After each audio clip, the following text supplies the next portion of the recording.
Attention! The following characters within this skit are not based on anyone in real life, especially not my girlfriend who said that she would help me but decided at the last minute she had better things to do. Go on then, hit me with it. How are we looking?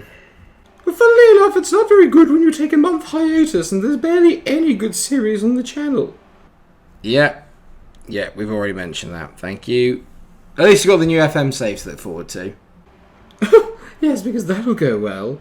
You didn't even win the Premier League in matching Mourinho. How rubbish are you? I was in charge of Spurs. It's like trying to beat Dark Souls with a wooden spoon. Okay, no need to get snippy. Well, thank you for the support, as always. What was the verdict of the vote? Who am I managing? Please don't let it be Brentford.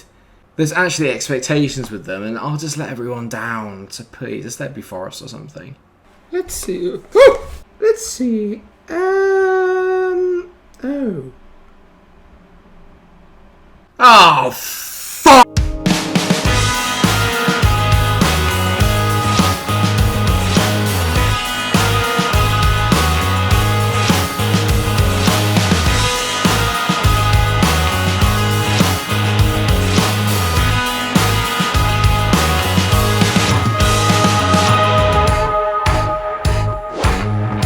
That's right, everyone. It's time for a brand new FM21 save, the last one of the FM21 cycle, in what has been a bit of a mixed year for me on Football Manager, it's safe to say. It was a very close decision between this and Nottingham Forest, but in the end, the Bees just managed to get out. And obviously, it's taken me a long time to come up with some bee-related puns, if I'm honest. So, sting while you're winning is the best one I could come up with. I didn't get a high five for a high hive. High five? No? We're not going to get anything for that, no? Alright, fine. I always do a championship team save, it seems, every single year. First year I really did this, we had Aston Villa, and now, obviously, last year we had Leeds, which was everyone's seemingly quite favourite one. And so I thought, again, we'll do a championship one. Brentford seems to be the one. Obviously, in real life, got promoted in the championship, so up to the Premier League this year. No pressure, no pressure. So a little bit about the club then. Obviously they are professional, as we all know. Nicknamed the Bees, if you hadn't been able to tell from my amazing puns. Finances are secure, which always worries me a little bit. I didn't expect to have a lot of money, to be fair. The Brentford Community Stadium apparently is a stadium. I always thought it was Griffin Park. I'm hoping it still is. Capacity is 17,250, so not a brilliant stadium, not brilliant training facilities, and very basic youth facilities. So obviously these are all things I'm going to have to be working with as we go. In terms of the club culture, there's plenty of scope really here. We've got to play attacking football, play possession. Don't sign players over the age of 29, which is never usually a problem for me. Sign players from the lower levels of the domestic game. So we're going to have to kind of keep an eye on the teams below us in all the divisions and see what we get from there. And of course, to play entertaining football, which never really seems to be a problem with me. You can tell that what I've done is I've based my manager on the suggested experience, etc. for Brentford. So I'm going to be very good at attacking, very good at tactical and technical ability. So hopefully I'll be able to make up for quite a lot of the shortcomings of my staff. And obviously I'm very good at motivating. You know me, I am Mr. Motivator. There it is, the Bees, Brentford. Welcome, Micromunch. Brentford have today confirmed the appointment of Micromunch as the club's new manager.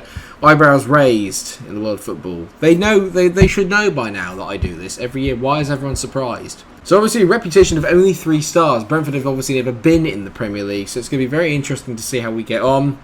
Founded back in 1889, so a pretty old club in all fairness. They play their games at the Brentford Community Stadium, aka Griffin Park. Have a fierce rivalry with Queen's Park Rangers and Fulham, which is very exciting. The club enjoyed probably their best spell of success during the 1930s, although now during an 11-year barren spell, because obviously the last time that they won anything was the Sky Bet League 2. So we've got plenty to look forward to. We've got Director of Football and Philip Giles. The Cliff Crown, which is a great name for a man, is the current chairman. And like I said, we don't have a lot really to get too excited about. Apparently the Brentford Community Stadium was built in 2020, so maybe it isn't Griffin Park. I do tell a lie. It's good though, you see I've done my research, isn't it? Obviously the best thing about Brentford is they've got a very, very good team, including players such as Pontus Jansson, who we had in the Leeds save last year. They've got Raya in goal, is very good. Rico Henry's a player I'm really looking forward to playing with, as is Pinnock.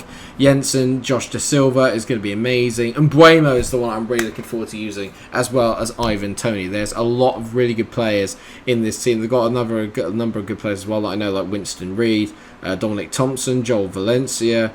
There's a lot of very, very good players that, you know, are sort of here, there and everywhere. And and hopefully we'll be able to sort of bring in a few new faces. If I've got any budget, probably unlikely. The minimum expectation is to reach the playoffs, which I believe we can do, to finish in the 4th round of the FA Cup, which I think we can do. And then next year, apparently, is when we're going to try and win promotion to the Premier League. And then after that, it's becoming, or working towards becoming, an established Premier League team. Obviously, I want to go up at the first season of trying. I've done it before. Obviously, with Leeds, we did it the first time of asking last year. I'm hoping that we can do that again. So there you go. Munch takes Brentford hot seat. I don't know why. It's just lost my face, and I don't like that. I'm not faceless. I'm right here.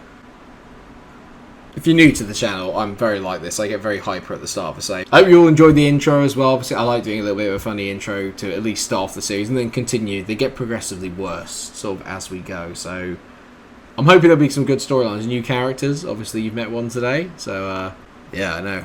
That's, I'm doing alright. Things are good. She hasn't seen me play FM yet. I don't think she's actually watched any of the series. It's probably best that way.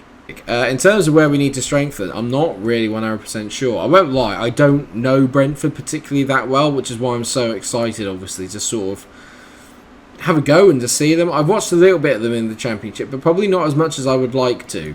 So what I'm going to do is I'm going to have a little look. And Mbuemo is the man I really want to play with. We've got Sergi Canos, I know him. No, in midfield we look very good. Norgard looks like a very standout player. Josh Da Silva looks very good. Ivan Toney, obviously, he speaks for himself up front. I feel they've done him a bit dirty on his pace. He's definitely quicker than 13 and 14, but he looks very well rounded. So he could be a very, very good option, I think, for me. He got 40 goals in 76 games for Peterborough, so it's a very good mark. And yeah, we look good at the back with Pinnock and Janssen. We've got a very good team. We should really ideally be looking to getting out of this division. There's no getting around it. That's got to be the end goal.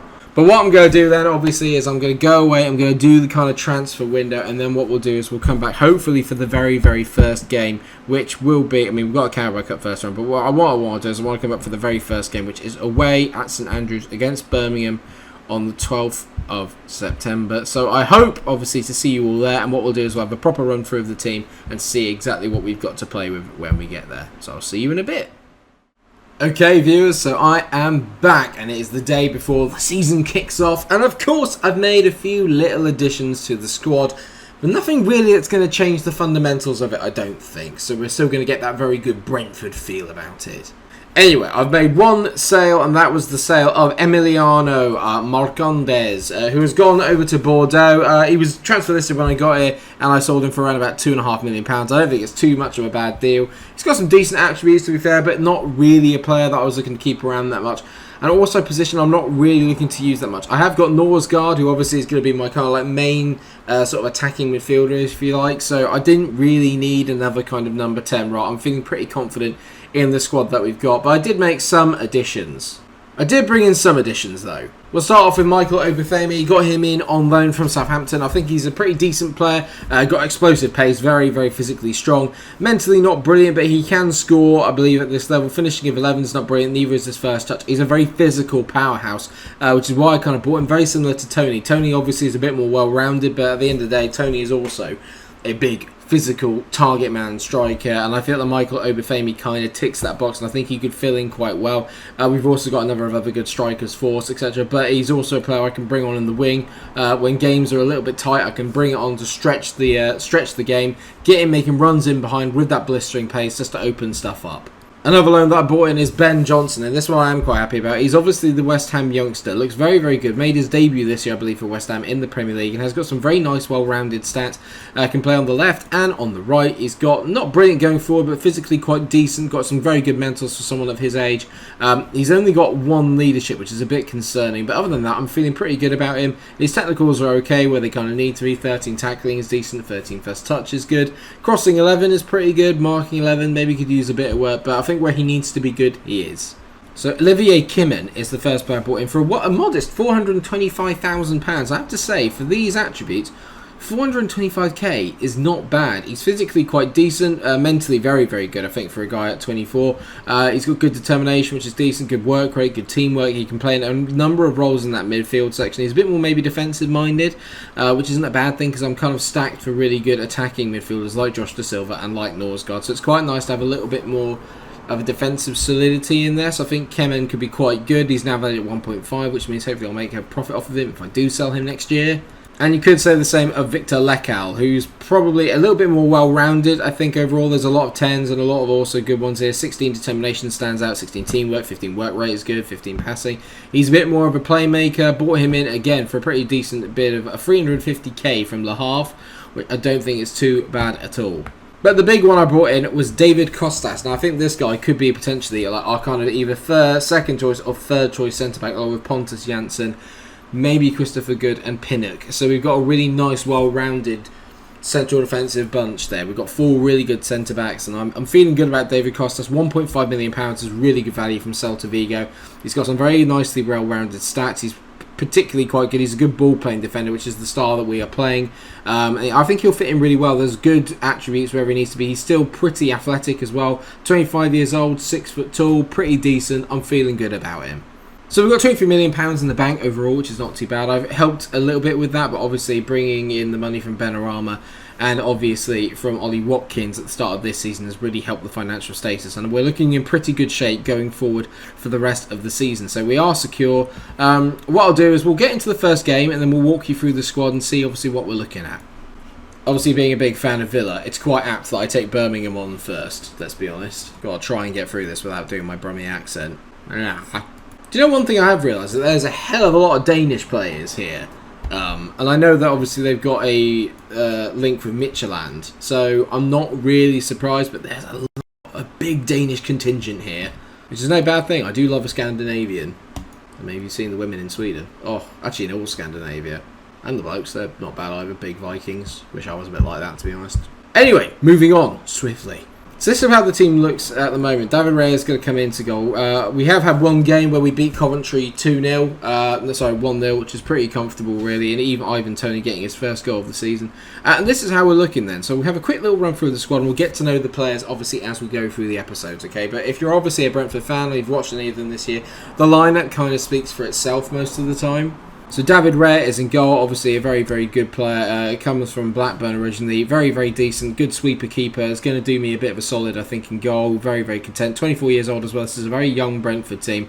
And I'm feeling quietly quite happy about the way that we're lining up. I feel like I'm getting a really good vibe from this team. Dalsgaard is arguably one of our better players. He's probably our only really top-class right-back, along maybe with Ben Johnson now. But at 31, he's probably one of the eldest statesmen in the team, but his experience hopefully will come in handy. He's going to be playing on the right. Then you've got the defensive partnership of Jansson and Pinnock, which obviously looks very, very good on paper. I'll show you them quickly. Obviously, Jansson getting a little bit older now, at 29 years old, but one of our better players, obviously signed from Leeds when they went up, so obviously didn't think that he would cut it at Premier League level, but at this level he excels. Then you've got Pinnock. Pinnock looks absolutely brilliant. 27 years old though, so there's a lot of experience kind of in the defence, which is good. Apart from Rico Henry, who's 23 years old and arguably our best player, really. Maybe apart from Mbueno and Tony, but this boy could be anything he wants to be. He's insanely quick. His determination's going up. He is only getting better. There's already interest from Premier League clubs, so I need to do well this year to keep him here. Then in the midfield, I've got new signing Lekal, who I've brought in for a little bit of experience there in that midfield, along with Josh Da Silva, who's obviously 21 years old. I mean, he is arguably, he's just amazing. I'm really looking forward to using him. He's going to be so good. He's got such great traits as well. And then obviously we've got Norsgaard, who I can move into that advanced midfielder position. He's meant to be playing as the advanced playmaker, maybe a bit of a deep line playmaker role. He's just so well rounded. He's 26 years old, so we've kind of got a lot of players that are in their prime, which is nice. Sergi Canos looks good, 23 years old, Spanish on the wing, lacking a bit of pace, which is kind of what I would want, but he's probably more the kind of technical outlet. Then you've got Mbuemo, who, I mean, this guy at 21 years old, he could be absolutely anything he wants to be. He's so good, can play either wing, can play up front. I'm excited to see how good Mbuemo can become on this game. And of course, it is Ivan Toney up front, who's got some serious techers. Had a record-breaking season this year in real life in the Championship. If he can do that for me in this save, I will be delighted. Then we've got a decent bench of Costas, Daniels, Ben Johnson, Kimmon, Good, Arbafemi and Godos. Godos is another player I'm really looking forward to using. He's got a bit more pace than Canos, so it's going to be quite interesting to see how they get on. And we've got a really, really good, strong squad overall, really. We've got Beck Sorensen, who looks like a very good player. Potentially, 21 years old, looks like he could be very, very good. Maybe lacking a bit of pace. You got the backup right back, Mads Roslav, again, right back, could be amazing at only 21. Jensen's in there, who would normally also get into the midfield. He looks very good. He might actually be the advanced playmaker because he can be very, very creative. We've got Baptiste, who looks amazing as well. He's only 22. We've got Vitaly Yenel. Again, he is only 22. So a lot of the youngsters are kind of going to get a lot of game time this year because there's going to be a lot of rotation. You know what the Championship is like. There's always going to be room for that. And Force is probably going to be my sort of backup striker. I'm going to take Obafemi off, actually. We're going to bring Force on because I think Force could be quite good. Either way, then, what we'll do... Oh, I can have 9 subs, can I? Oh, okay, Obafemi comes back on. So at the moment, we're playing a kind of semi-custom press G-Gen system. I've actually taken the kind of press off. But what we are doing is we're playing very attacking. We're going for it a lot more. We're passing the ball into space, trying to utilise that physicality and the speed that we have in the team, but we're also obviously kind of in transition. We're regrouping because counter press just doesn't seem to work for me that much this year. I'm feeling very, very confident, but let's see how I get on against Birmingham because I don't actually have a very good record against Birmingham on FM. They tend to beat me, which is very irritating. Like I say, the boys, I expect you to win. I want to set standards straight away. Is the most important thing, is that they know I will not accept anything less than perfection. Naturally, we're on key highlights, so I'm trying to keep the game relatively quick, but at the same time, obviously, I still want to be able to sit and talk through the highlights properly. So here we go. Canos on the ball, driving inside. Canos hits it. That is... I don't even have shoot on sight on. That was ambitious.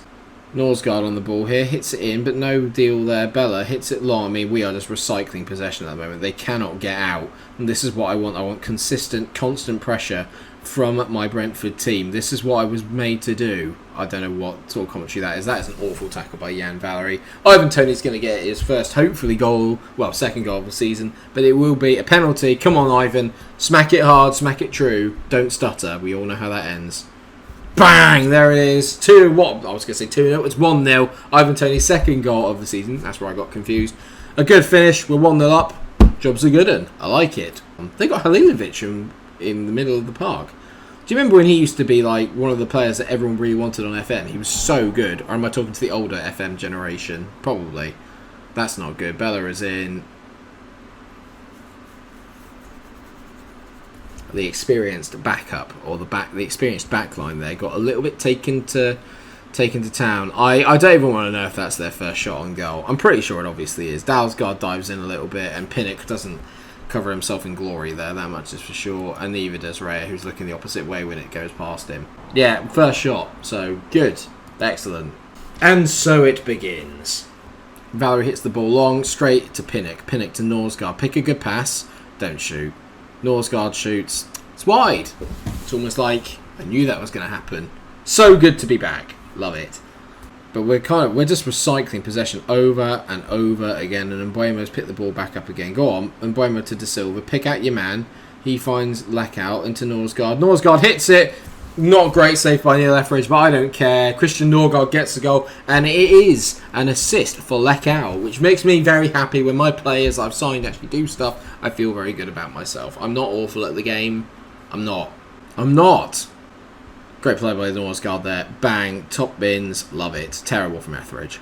We've absolutely dominated them away from home. We've had 15 shots, 5 of them on target. We're absolutely battering them at the moment. If we can just get another goal, I'll be absolutely delighted. We've picked up maybe a few more yellows than I would like.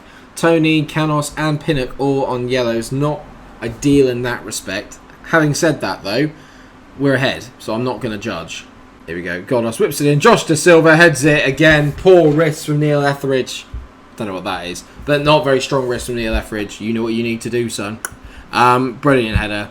3-1. Lovely. De Silva to Rico Henry. Henry 4-1. Oh, I say. What a shot by Rico Henry. Brilliant ball by Norsgaard into Lacau. A lovely little tee up. De Silva, he tees it wide and bang. That is a finish, and that is what I want Rico Henry doing week in, week out, please. Well, there you go. 4-1, 23 shots to 6, 9 shots on target to 3. XG, absolutely brilliant. 90% passes completed. Love it. Absolutely love it. 4 yellows is not brilliant, but other than that, it's me in it. You know what I'm like. I guess I'm very pleased with the result and the way you played. An excellent, excellent start. Grand. Well done, Brentford. I think we'll come back. We'll come back for the games away at Stoke and at home to Norwich, which is in around about October time. So I think that'd be a good time to kind of come back. see where we are with things. Obviously, 2 former Premier League teams. It'd be good to go against the Norwich, obviously one of the heavyweights in this league. And it'll be interesting to see how we kind of play against them. We've obviously got the big ones here coming in December. That's where we've got a lot of big, difficult games. Watford, Bournemouth, Bristol City, Cardiff, Forest. A lot of hard games in there. But I'm feeling pretty confident that is not a bad way to start the season at all.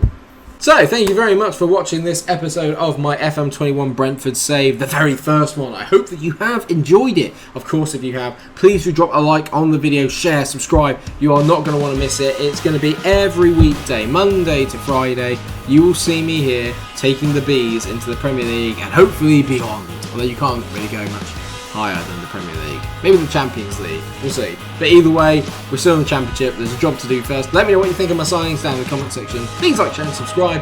And until I see you again, stay cool. Bzzz. That's an awful, awful bee pun. Don't ever do that again, Mike.